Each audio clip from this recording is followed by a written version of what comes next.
Welcome, guys. This is Buy and Hold. I'm your host, Thick Teddy, and today we're talking about something fun. It's going to be about Carvana.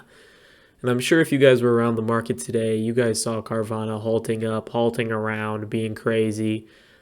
The short squeeze folk are on Carvana. So I'm going to talk about today why that's happening in a little bit. And then we're going to talk quite a bit about Carvana versus its competitors, Carvana possible bankruptcy, and Carvana for the future. Is this thing have a chance of reversing? Because if so, there's a lot of room up on this if their business can get itself in order here. But first things first, let's just look at this chart. You can see that the all-time high on Carvana, let's put a line on it, was at $376.83. That was back in 2021 after the full swing of 2020 and all of the pandemic caused used cars to go crazy after the chips got rare and started supplying issues with chips, and dealers were having issues getting cars, manufacturers couldn't get the parts they needed, used cars went nuts. Carvana came in with their basic Amazon of used cars and said, you don't have to get out of your couch, you go on our website, you go on our application, you buy a car and we figure it out. And so people liked that. And Carvana made a lot of money based on that basic, connecting the cars to the people in an easy and honestly kind of a lazy way for the customer, giving them an out to be lazy in buying the car. People loved it. And this thing shot to $376. Today it's sitting at 1032, and we can go to recent 52-week lows. Let's draw a line in there. Looks like about $3.62. So this thing is up from $3.62 all the way to $10.30. And then we can pull up this range for the past 2 years-ish, 377-ish, all the way to 360-ish. And I mean $3.60. So this is quite the range. We have a chance here to either find, a diamond in the rough, a possible reversal candidate to where you guys are buying the ugly and you're going to be able to sell the beautiful reversal that this company can make if they can figure things out. Or we have a terrible company here that's going to go bankrupt. And it's my job to give you guys the tools and to help you guys figure out which one we're dealing with here. So first off, let's just start with why today is happening. Why is this thing up as much as it is today? And let me go to the daily to show you guys exactly what's going on. So in the past 2 days, this thing, began Friday at $6.35, give or take, and is now at $10.28. So quite the run in the past 2 days. And why is that? Let's go to this short interest. This explains pretty much all of it. You can see how many, days to cover people have, and the percentage of short interest, the percentage of off-exchange short volume ratio. You can see all of this. This is very high. If you were to go to a normal stock, you would not be seeing 65%, 57% on things. You wouldn't be seeing stuff like this. You'd be seeing much lower numbers in the 20s, 30s, stuff like that. And this is causing investors who were interested in GME, AMC, and everyone knows how that kind of goes when people get caught short. Things happen. Things like AMC and GME did. Things like that happen. And so people caught the short flow on this. They started to see lots of people short. And I think people are taking advantage of it now. And people are probably making quite a bit of money, off of this short squeeze that we're seeing, which is Carvana. You can see there wasn't any news. There wasn't much going on except for a bunch of people piled in short based on the negative fundamental news that kept coming out about Carvana. And then now what are we seeing? We're seeing people buying and squeezing those shorts out. And we're seeing that in the past 2 days. And we saw that back in the early January days. So let's get into just what is Carvana's fundamentals looking like at the moment. So we can see they have a market cap of $1.2 billion. Their income is negative $870 million. Their sales are $14.5 billion. Book per share is about $2.50. Cash per share, $5 per share. Decent cash per share. Don't love the negative income. You guys know me. That's the big takeaways from there. PE ratio, we don't have one of those because they don't make any money. PS ratio is 0.08. Wait, what? That doesn't make any sense. Huh. I don't. Maybe I'm having a brain fart. I'm just going to move on, but that doesn't make sense to me in my head when I think about that. Price to book is 3. Price to cash is 1.5. When I look at investing in companies that are basic beaten down things, price to cash is pretty important to me, and so 1.5 is a good number to see. Usually, I'd like to see under 3 if I'm looking for something that's extremely beaten down. But the fact that they're 1.5 is pretty good. Quick ratio, current ratio, average, but then we get into debt to equity and long-term debt to equity ratios. Terrible. Absolutely fucking horrendous. This company is taking on debt like nobody's business. That just tells you they can't pay for their company. So what are they doing? They're getting loans and they're taking on debt, and they're going to have to pay that debt eventually, and they're taking on these high interest rates. They're taking on these high interest rates with that debt to pay for their company, and it's just going to keep building and building and building. And I think that's one of the big reasons why we saw $380, and then this thing went all the way down to $3 a share. You guys can see their EPS, not good. EPS this year has been increasing. EPS next year is expected to increase a little bit. Not sure how well that's going to work, considering they just guided that they're not giving guidance for 2023 in their last earnings. Their sales the past 5 years is increasing, but their EPS is not. You can see their margins are not very good. You can see that institutions are running away. You can see target price is 11.25, so we're right near target price. This 52-week range is nuts. 355 to 167 on the 52-week. Add another year in there, and you'd have the 380 that we saw on the chart earlier. But the big thing is I'm not understanding. I'm still going back to this PS. That's price to sales. That shouldn't be 0.8. Price to sales. Interesting. Whatever. I think that's wrong. I don't see why that is that number. But we're going to compare it to CarMax here. So CarMax here. Here it is again. Price to sales, 0.33. I've got to be wrong somehow. I've got to have something messed up in my head. But regardless, we're going to compare it to CarMax. So Carvana, the market cap is 1.2 billion. CarMax, 10 billion. Sales, 31 billion for CarMax, 14 billion for Carvana. So what does that tell us? It tells us that Carvana has nice sales compared to the market cap, which that's why this PS ratio is killing me here. I'm going to have to do a little bit more into this and figure out why that's rubbing me the wrong way. But you can see that the market cap for CarMax is 10 times the market cap of Carvana, and CarMax only makes about double in sales. But what do we see for CarMax? We see a much healthier relationship to their debt. We see CarMax with only a 3.3 and 3.2 debt to equity and long-term debt to equity ratios. Granted, that's not great for a company, but they're making money to be able to deal with that. We see that they're having, $575 million in income. They're actually, making money, and their PE ratio is showing that they're making money. They're a little bit higher than the market average, but we can see that they're making money to combat that debt that they're bringing on. We can also see that they also are 1.99 book per or price to book, and then 15.21 price to cash. So I don't love that price to cash.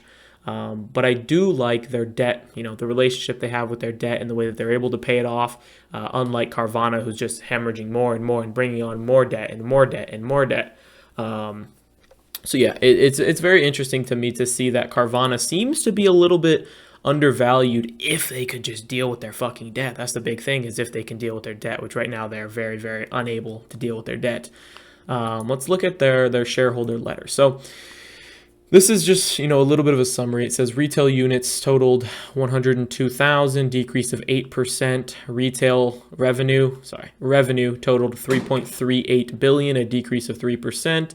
Gross profit was 359 million, a decrease of 31%. Gross profit per unit was 3,500, a decrease of 1,100. Net loss was 15%, a decrease from 2%. So yeah, that's the big things that I want you guys to take from this quarter 3 results for the numbers side of it.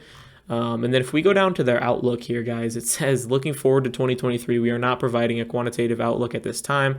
In light of the current industry and macroeconomic conditions, we believe forecasting the environment over the coming months and quarters is difficult. We plan to instead provide more real-time color on how certain key dynamics are likely to impact our results. Hate that. Hate every single bit of that. Hate that. Hate that. Hate that. Hate that. Hate that. Hate that.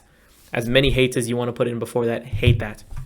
You don't want to see that. You don't want to hear a company not want to give an outlook. You don't want that. You do not want that. And we're going to talk about why in a few slides here and a few websites here, but I'm going to move on to their debt. So this is their debt. You can see how much they're accruing. You can see where it's changing. So quarter 4 of 2021, they had right under 6 billion. Quarter 1 of 2022, they had about 6.5. Quarter 2 of 2022, they had 9 billion. And then quarter 3 of 2022, they had right below 8 billion, which is long-term debt and current debt. They're dealing with their current debt. You can see it's closing. Long-term debt, they're not closing. And cash kind of, they had a nice spike in quarter 2, but then in quarter 3, they used a lot of it. So this is their cash on hand. I was just talking a bit about it, but you can see they really, really spiked quarter 2 in 2022. They used it. They bought something. I believe they absorbed something, and then so that cash went down. But they're going to need some cash moving forward to deal with what is, this long-term debt that they have. They're going to have to get some cash to deal with that, and I think that's going to be a part of my larger thesis that you guys are going to hear at the end of this video. Here's another thing. So I've been looking into a lot of the used car, gurus, not gurus, but like analysts, stuff like that. And they think that the demand is going to continue to decrease until we completely get out of this this Fed pivot area. They think that this Fed pivot, things might start to turn up, but that demand is not going to increase. People are not going to be wanting to buy cars when they can't secure the loans, the rates, all that stuff that they need to just deal with life. Life is expensive right now, so people aren't buying new cars and aren't buying used cars. And they're not going to until life gets less expensive. That's the base of it. Life is too expensive right now to be thinking about splurging on cars. So what are they going to do? They're going to wait until life gets less expensive, then splurge on the cars.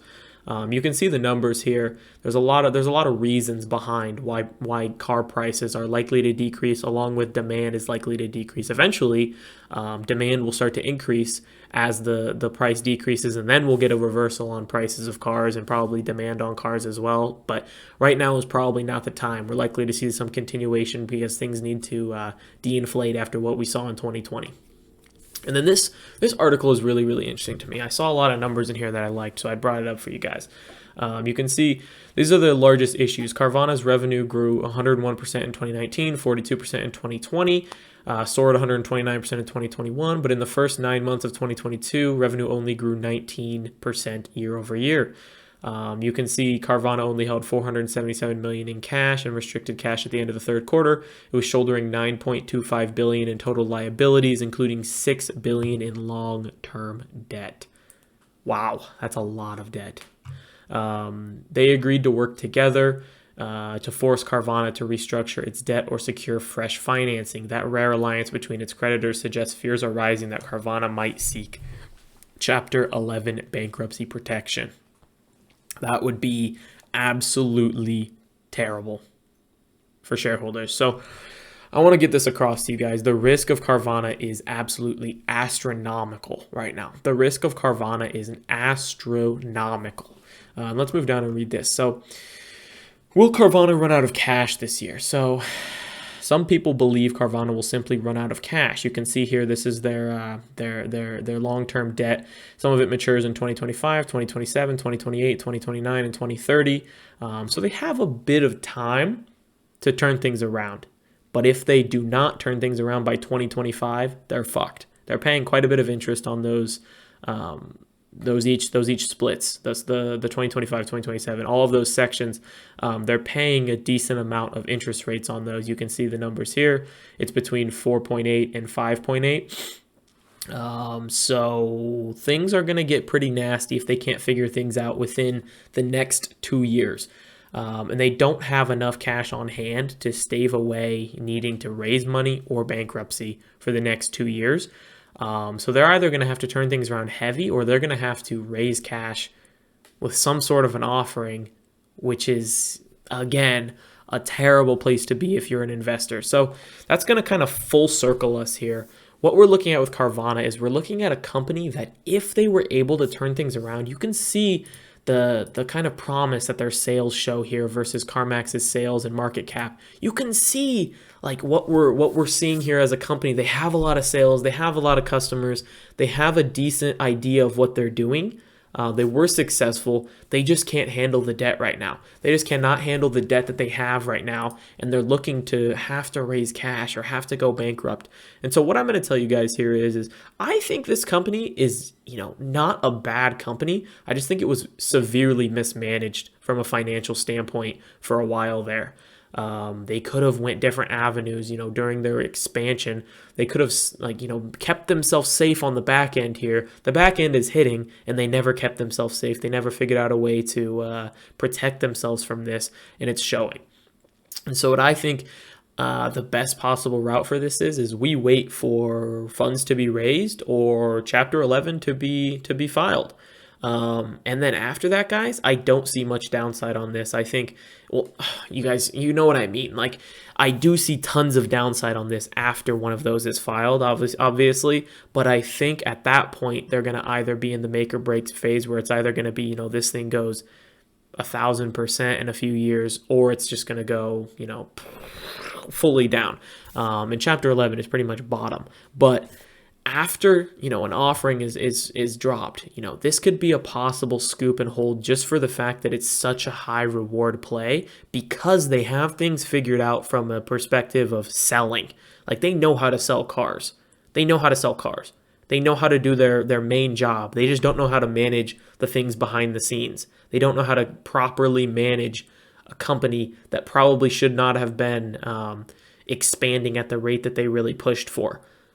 They need to cut their margins. They need to make sure that they can, turn profit eventually. And they're going to need cash to do that. So if there's any time that this company is going to reverse, it's going to be after an offering or after potential Chapter 11 protection. But I would not buy Chapter 11. That just me personally would never buy Chapter 11. I wouldn't. I would buy the offering. And that's kind of going to be the point of this video for me is if they drop an offering, I'm definitely going to be looking because that would kind of signify they think they might be able to get through this. Because right now, they're not showing a lot of faith in themselves by not giving guidance, not really talking much. But if they drop an offering, because I think personally they're going to be bankrupt within a year and a half if they don't do anything. So if they do something, I would feel a little bit comfortable about possibly this company ending up figuring things out. And I don't know. I don't want to give you guys a concrete because I think this is a terrible company to invest in right now. I don't want to say I think this will be good after an offering because that's a fucking terrible thing to say. But I think personally after an offering, the risk of investing in this, there might be a chance that this finds its way into my portfolio for like 1% of my portfolio, my long-term portfolio, like the tiniest little bit just for some high reward, high risk play because this is a big company that possibly if they can they're going to slide by just by a little bit. If they end up sliding by a tiny bit, the upside is massive. So for me, guys, terrible investment right now. If I can wait a little bit and see maybe, an offering dropped or some sort of financing, I might be a little more comfortable throwing a very high risk, high reward play on this into one of my long-term accounts. But for now, I'm staying far away until they figure things out. But I hope you guys see that this is a weird situation of a company that's not a terrible company. They've just been mismanaged with their debt and their growth and their expansion and how they handled that. So thank you guys for tuning in. Drop a like, subscribe to the channel, comment, all that good stuff. I hope this helped you guys out. And I'll be back next week with another buy and hold. So peace out. Have a great week, guys.